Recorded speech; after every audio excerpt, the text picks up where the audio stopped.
Hey there, welcome to the Backchannel. In today's episode, we're going to try a new format. We've had a bunch of questions submitted about a very specific topic, and I want to go through each of them and each of the questions and share my thoughts, my insights, how I would respond. And hopefully that will give you guys a little bit more perspective on some of these really important topics. If this is a format that you end up enjoying, please let us know, leave us a comment, send us an email, maybe a topic that you want me to cover in this way. And we'll try to get to it in the future. So we're going to get into it.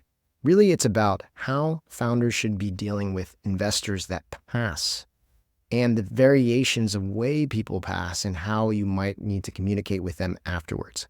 I think founders are often confused around what they should do, what they're allowed to do, what they should avoid doing. And so maybe we can talk a little bit about the things that I think about when it comes to passes as an investor and passes that you're receiving as a founder. So the first question is, should you send a follow-up email to investors who passed? What do you include in that email? So the first thing I want to share with people is that you should realize that it's not easy for an investor to pass. First of all, no one likes really making people feel bad, and passing is rejecting people, and that doesn't feel good. You'll often hear investors say, like, the worst part of my job is that I have to keep rejecting people and telling people no, even though their businesses might not be bad businesses, they just might not be fits for me. So once you understand that, you can kind of get into a mind space of what's appropriate in terms of follow-up. For sure, you should not be taking these passes personally and then reacting thus. You should be thinking about this as something that they have to do and realizing that you need to preserve a future relationship, because a pass now doesn't mean a closed door forever. These are people that might invest later on, even potentially in the same round. Sometimes these investors have the ability to invest in future rounds. And the one other thing to add to this is, even if they don't invest, there's a good chance that they will be asked about you. And if they have a positive feeling about you, even though they didn't invest in your business, that positivity as translated to another investor who might be asking, what do you think about Jason when you met with him? If they're able to say, you know, I couldn't get there with the business, but I thought he was awesome, that'll go a long way, as opposed to you potentially leaving a sour taste in their mouth with a negative follow-up. That conversation and that reference check on you could go in a very different direction. So what can you do?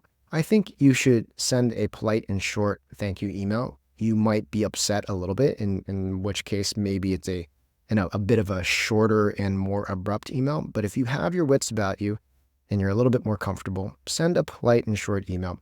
Don't try to change their mind in the email. You should let your future success and updates do that. In that email, nothing is going to change their mind. So just say thank you. I appreciate you spending time with us. We appreciate the opportunity. And look, we should stay in touch, because I'm sure we're going to make some progress and we enjoyed meeting. Something like that is totally simple, appropriate, and can lead to future conversations, which is always valuable. The next question I have here is, I had a meeting that I thought was going really well, but it was pretty informal and there wasn't a real yes or no at the end. They said they were interested and they'd follow up. I haven't heard back yet. How soon do I follow up? Like many of you, my last venture-backed startup was a SaaS business. In that company early on, we had the opportunity to sell into a large enterprise, but ran into some walls when they asked us if we were SOC 2 certified. Not only were we not certified, we also found out that it would take our small team a ton of time to get that done, and so we ended up abandoning the deal. If you haven't run into a situation like that where a potential customer or investor is asking if you're SOC 2, HIPAA, GDPR, or ISO 27001 certified, you probably will soon. But unlike me, you could use a company called Vanta to help. Vanta helps automate up to 90% of the compliance work, getting you audit ready in weeks rather than months, and eliminating up to 85% of the costs. Not only that, but Vanta can start small with you and scale up as you grow, helping you land bigger deals and earn customer trust. The best part is, Vanta is offering funded listeners $1,000 off for going to vanta.com/funded. That's vanta.com/funded for $1,000 off your service. Check it out.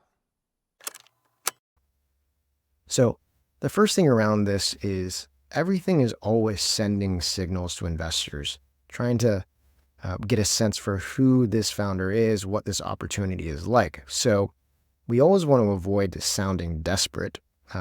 You really don't want to appear too eager. You don't want to appear like there's no other opportunity that you have. And so for me, I think a few days to a week is a comfortable period of time to wait before reaching out. Obviously, there's variations to this. If things are actually moving quickly and you want to push someone along because there is real demand there, then reach out. Reach out confidently and say, hey, just reaching out quickly because things are moving along. Just wanted to make sure I understand where you're at. So something like, hey, great talking. Wanted to make sure my next meetings were all set up and happening, and I want to stay up on top of this. Let me know if I can answer any questions. Is a relatively good email. Again, write it in your voice. Make sure that you think about it from the standpoint of, does this sound like I'm being desperate? Does it sound like I'm being confident? If you can answer those questions in a positive way, I think you can't go wrong.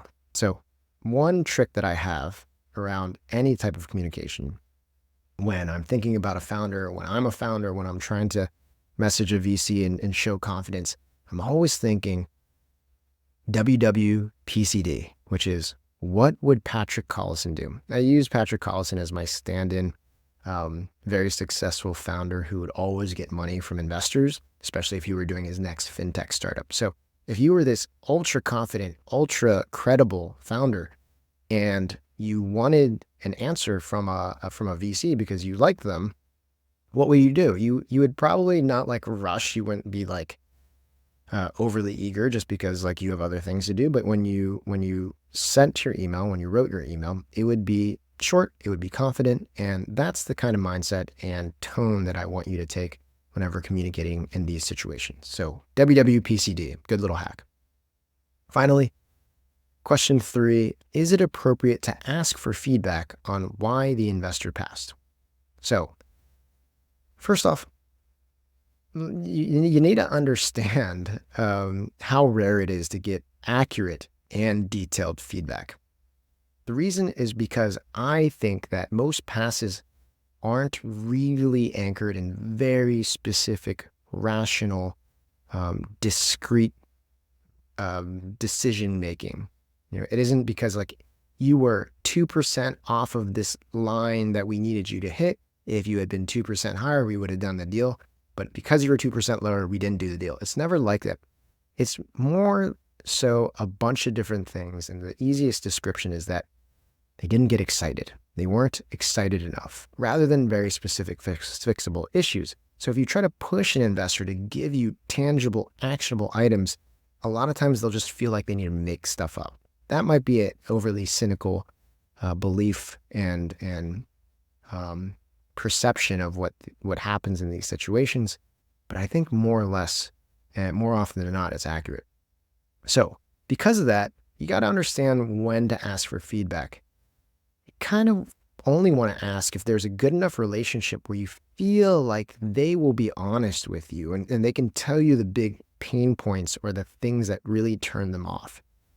Otherwise, you're just kind of setting up a situation where someone is going to feel awkward, someone is going to have to burn cycles to create a reason why they passed, and then you're going to get feedback that actually isn't valuable for you. So if you're going to ask, keep the request simple, non-intrusive. Maybe say something like, by the way, always trying to get better. You might not have anything. Maybe it's just wasn't for you. But if there is anything that came up, honest, quick, small pieces of feedback that you're willing to share with me, I'd love to hear it. Otherwise, thanks again for finding the time, enjoyed the opportunity to pitch, and then move on. So overall, I think the big things I want you guys to take away is remember that passing is not easy for VCs. It's not a fun thing to do, so don't take things personally. Remember that when we are communicating with VCs in any case, but certainly as we are getting passed on, we want to avoid sounding desperate. If we think we're going to move the needle for sometime in the future, we don't want to come off desperate. We don't want to feel too eager as we're trying to figure out why they're not talking to us.